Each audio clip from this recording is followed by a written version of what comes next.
আমরা দেখতে পেয়েছি নির্বাচনের শিডিউল ঘোষণার পরে আধিপত্যবাদী শক্তি আমাদের ভাই শহীদ উসমান হাদিকে হত্যা করেছিল।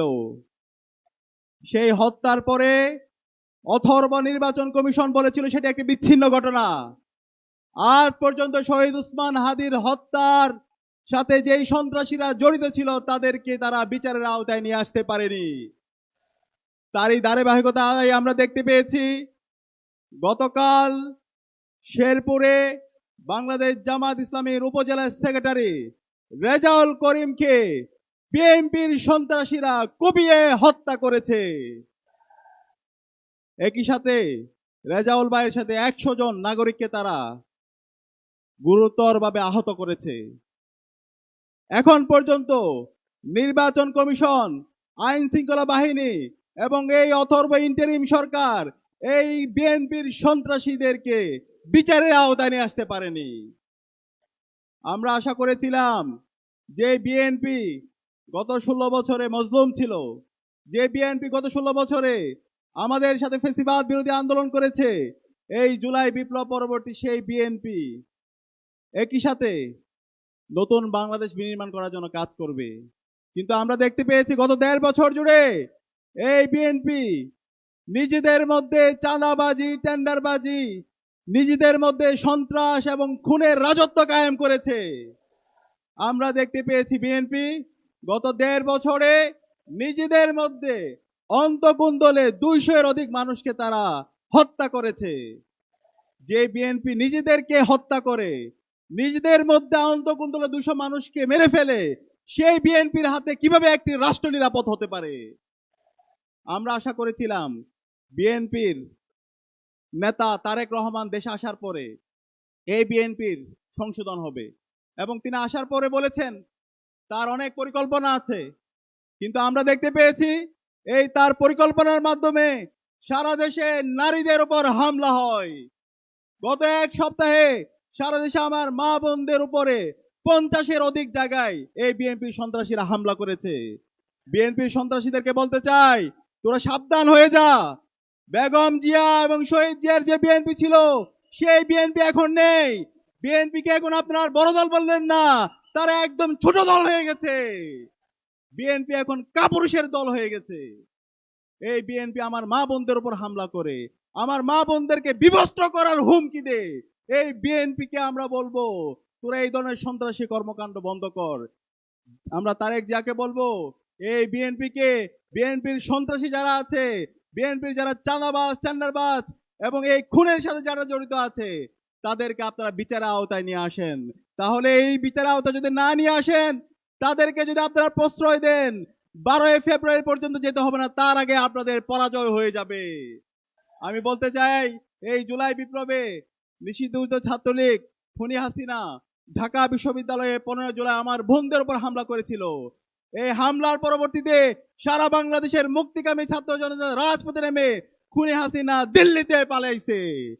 আমরা বলতে চাই এই খুনের রাজত্ব, এই আমার বোনের পর মায়ের পর হামলার কর্মকাণ্ড যদি আপনারা জারি রাখেন, আমার এই দেশের নাগরিকদেরকে যদি আপনারা হত্যা করেন, তাহলে আপনারা এই লন্ডনে পালানোর সময় পাবেন না। সে কারণে আমি বলবো এই জুলাইয়ের আকাঙ্ক্ষাকে ধারণ করেন, জুলাই বিপ্লবের শহীদদেরকে ধারণ করেন। আমরা এখন পর্যন্ত তারেক রহমানের বক্তব্যে গণভোটে হায়ের পক্ষে কোনো ক্যাম্পেইন দেখতে পাচ্ছি না। আপনি তাহলে স্পষ্ট করেন, আপনি কি জুলাইকে ধারণ করেন নাকি ফেসিবাদী কাঠামোকে রেখে দিতে চান?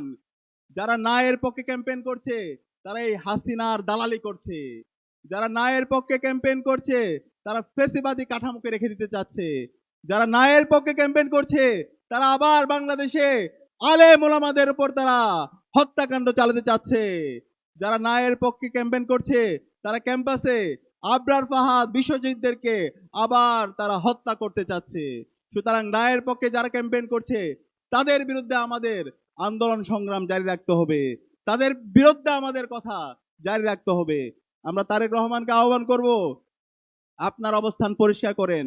আপনার এই বক্তব্যের মধ্যে আপনি অনেক নাটক করছেন, সেই নাটকের মধ্যে আপনার অবস্থান পরিষ্কার করেন। আপনি কি জুলাইকে ধারণ করেন নাকি আপনি জুলাইয়ের বিরুদ্ধে গণভোটে নায়ের পক্ষে আপনি অবস্থান নিচ্ছেন? আপনার সেই অবস্থান আমরা জানতে চাই। ছাত্র সমাজ জানতে চাই। একই সাথে আজকে 11 দলীয় জোটকে আমি ধন্যবাদ জানাচ্ছি। 11 দলীয় জোট ইতিমধ্যে তাদের নির্বাচনী ক্যাম্পেইনে গণভোটে তারা হায়ের পক্ষে অবস্থান নিয়েছে। গণভোটে আমাদের হাকে বিজয় করতে হবে। আগামী 12 ফেব্রুয়ারি যেই নির্বাচন হবে, সেই নির্বাচনে আমরা যে প্রথম ভোটটা দিব, সেই ভোট হচ্ছে গণভোটে হা ভোট। আপনারা কি পারবেন? এই গণভোটে হাকে বিজয় করার মাধ্যমে বাংলাদেশে আগামী 100 বছরের রাজনীতি বিনির্মাণ হবে। আগামীর 100 বছরের বাংলাদেশ রাষ্ট্র সুখী সমৃদ্ধ একটি ইনসাফ ভিত্তিক বাংলাদেশ বিনির্মাণ করার জন্য গণভোটে আমাদের হাকে জয় করতে হবে। হা মানে হলো আজাদি, আর না মানে হলো গোলামি। আমরা এই আজাদির জন্য বাংলাদেশের 18 কোটি জনতাকে সাথে নিয়ে গণভোটে হাকে বিজয় করবো। আমরা কি পারবো? ইনশাআল্লাহ, ইনশাআল্লাহ। একই সাথে আমাদের ইনসাফের প্রতিনিধিদেরকে এই আসন্ন নির্বাচনে ব্যাপক ব্যবধানে বিজয় করতে হবে। আমরা কি পারবো? ইনশাআল্লাহ। ইতিমধ্যে বাংলাদেশের তরুণরা সিদ্ধান্ত নিয়েছে। বাংলাদেশের 5টি ছাত্র সংসদ নির্বাচন হয়েছে।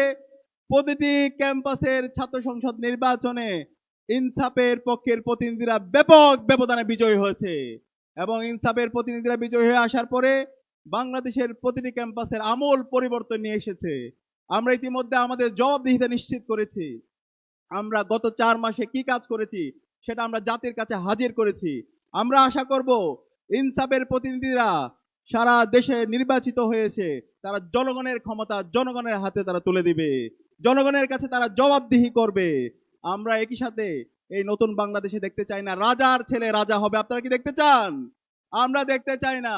আমার এই বাংলাদেশ চলে আমার এই শ্রমিকের ট্যাক্সের টাকা দিয়ে। আমার এই বাংলাদেশ চলে আমার রিক্সা চালকের ট্যাক্সের টাকা দিয়ে। রিক্সা চালকের সন্তান যদি যোগ্য হয় তাহলে সেও বাংলাদেশের প্রধানমন্ত্রী হতে পারবে। শ্রমিকের সন্তান যদি সে যোগ্য হয়, তার মেধা যোগ্যতা শ্রম দিয়ে সে বাংলাদেশের প্রধানমন্ত্রী হবে। সুতরাং রাজার ছেলে রাজা হবে, সেই নীতি আর বাংলাদেশে চলবে না। সেই জায়গা থেকে ইনসাফের প্রতিনিধিরা আজকে সারা বাংলাদেশ ব্যাপী এবং জুলাই বিপ্লব পরবর্তী 1.5 বছর জুড়ে তারা প্রমাণ করেছে, এবং তারা ইতিমধ্যে ঘোষণা করেছে চাঁদাবাজের বিরুদ্ধে, টেন্ডারবাজের বিরুদ্ধে জিরো টলারেন্স ঘোষণা করেছে। সুতরাং এই ইনসাফের প্রতিনিধি সাইফুল আলম মিলন ভাইকে আমরা কি আগামী 12 ফেব্রুয়ারি ব্যাপক ব্যবধানে বিজয় করতে পারবো? ইনশাআল্লাহ। এই ঢাকার সবচেয়ে গুরুত্বপূর্ণ আসন, এই ঢাকা 12 আসন, এই কারওয়ান বাজারকে যদি আমরা সিন্ডিকেট মুক্ত করতে চাই, চাঁদাবাজ মুক্ত করতে চাই, তাহলে আমাদের ইনসাফের প্রতিনিধি সাইফুল আলম মিলন ভাইকে ব্যাপক ব্যবধানে আগামী 12 ফেব্রুয়ারি নির্বাচিত করতে হবে। আপনারা কি পারবেন? ইনশাআল্লাহ, ইনশাআল্লাহ। আমি আপনাদেরকে সে উদাত্ত আহ্বান জানিয়ে আগামী 12 ফেব্রুয়ারি সকল নাগরিকরা যেন সুস্থভাবে ভোট দিতে পারে, প্রতিটি কেন্দ্র যেন আমরা নিরাপদ রাখতে পারি, সেই নিরাপদ রাখার জন্য অগ্রণী ভূমিকা পালন করার উদাত্ত আহ্বান জানিয়ে একই সাথে শেরপুরে রেজাউল ভাইয়ের হত্যার সাথে বিএনপির যে সন্ত্রাসীরা জড়িত আছে তাদেরকে বিচার আওতায় নিয়ে আসার উদাত্ত আহ্বান জানিয়ে আমি আমার কথা শেষ করছি। আসসালামু আলাইকুম রহমতুল্লাহ।